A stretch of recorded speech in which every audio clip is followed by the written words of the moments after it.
merci de votre fidélité. Cette semaine, nous commençons dans toutes les synagogues du monde la paracha Bereshit, c'est-à-dire la première paracha. Nous recommençons le début du rouleau de la Torah. Et souvent, une question me revient, soit de la part d'adultes, soit de la part des enfants, des adolescents. Comment concilier le texte de la création avec la science? Est-ce que c'est la Torah qui dit la vérité et la science qui se trompe? Est-ce que le monde a été créé en 6 fois 24 heures?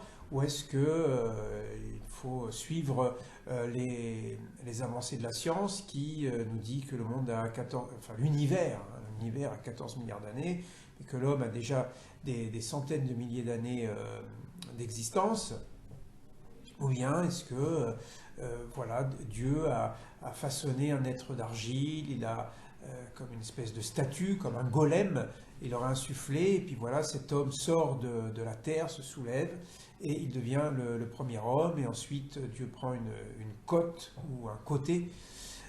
Donc c'est des questions qui se posent aujourd'hui comme depuis longtemps. Et sachez d'abord que la tradition juive, depuis très longtemps, chaque fois qu'il y avait des découvertes, se mettait à l'écoute. Alors quand je dis la tradition juive, ça veut dire des maîtres de la tradition juive, se sont mis à l'écoute de la science, de ce qui se disait, de ce qui s'enseignait, pour avoir un regard aussi sur la Torah, et notamment sur ce premier chapitre. La réponse que je voudrais donner est la suivante, c'est que la Torah n'est pas un livre de science, c'est un livre de conscience.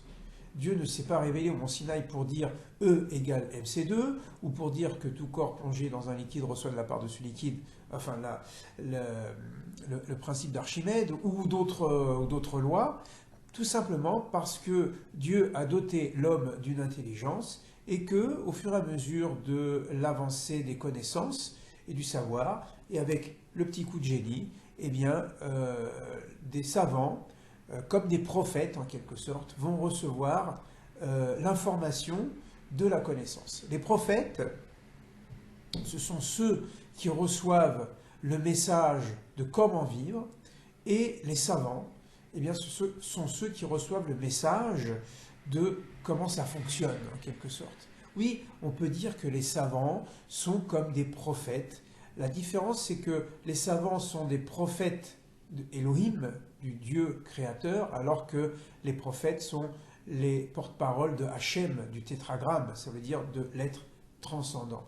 La Bible n'est pas un livre de science, mais de conscience, et lorsqu'on lit ces premiers chapitres, ben, il ne faut pas les prendre au premier degré. Je sais qu'il y a des littéralistes, je sais qu'il y a des fondamentalistes, même qui ne sont pas de la tradition juive et qui prennent au pied de la lettre. Mais je leur dirais à ces fondamentalistes, mais comment pouvez-vous dire, par exemple, qu'un jour fait 24 heures alors que le soleil et la lune n'ont été créés que le 4e jour? Et puis, est-ce que le mot yom en hébreu signifie le jour par rapport à la nuit? Ou est-ce que ça signifie un jour complet? Ne serait-ce que dans les 3 premiers versets, on nous dit que Dieu a séparé Yom, il a séparé plutôt Or de Rocher, la lumière de l'obscurité, et Dieu a appelé la lumière jour, Yom, et l'obscurité appelée nuit. Et après on nous dit, Vayere, Vayiboker, Yom Echad, du soir, du matin, jour 1. Alors est-ce que le jour, il représente le jour par rapport à la nuit, ou est-ce que le jour, il représente la journée? Et déjà, vous voyez qu'il y a une sorte de relativité.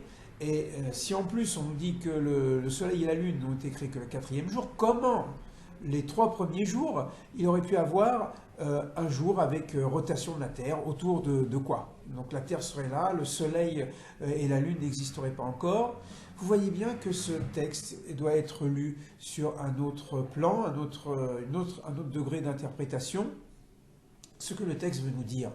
Non pas que le monde a été créé en 6 fois 24 heures, avec les fossiles, avec les dinosaures, etc., et tout Jurassic Park à l'intérieur, mais ça veut dire qu'il y a une progression de la création. Il n'y a aucune incompatibilité du point de vue de la foi la plus authentique et l'amour de Dieu et la pratique des mitzvot entre l'évolution et le fait d'avoir la foi qu'il y a un créateur.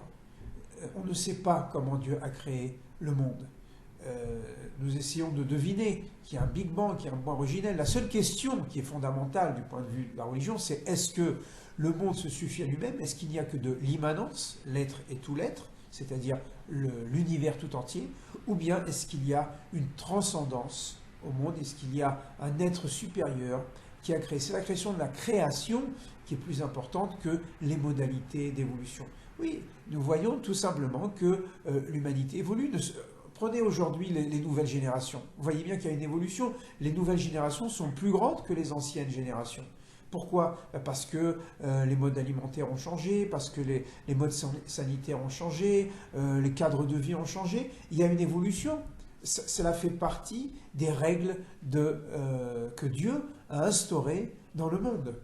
Donc voilà, à cette question qui peut mettre mal à l'aise, qui est déjà été des questions que se posaient les grands penseurs du judaïsme, et je pense tout particulièrement à Maïmonide dans le Guide des Égarés, qui voyait dans ses premiers récits de la création non pas une réalité historique, mais plutôt une allégorie de la création.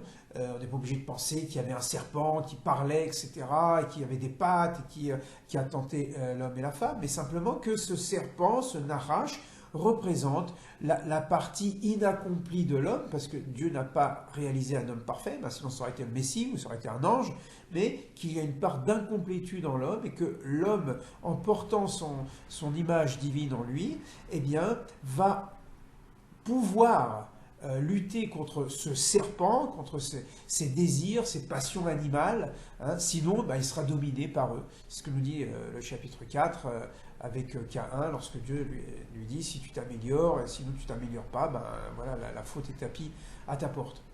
C'était la réponse que je voulais donner pour rassurer ceux et celles qui se disent est-ce que je peux être un homme de science, une femme de science et en même temps un homme et une femme de foi?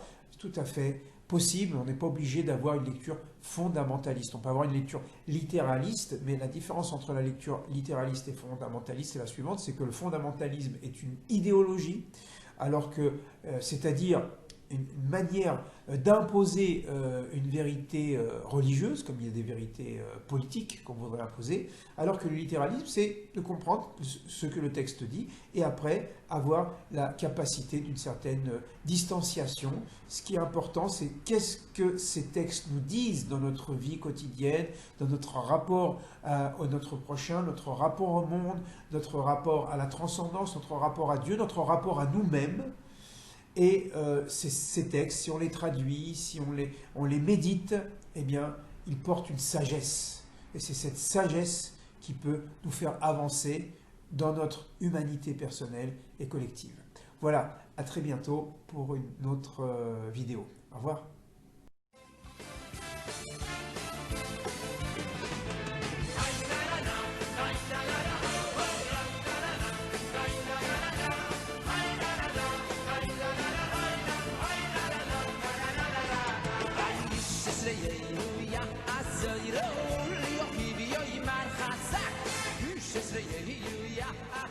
Yeah.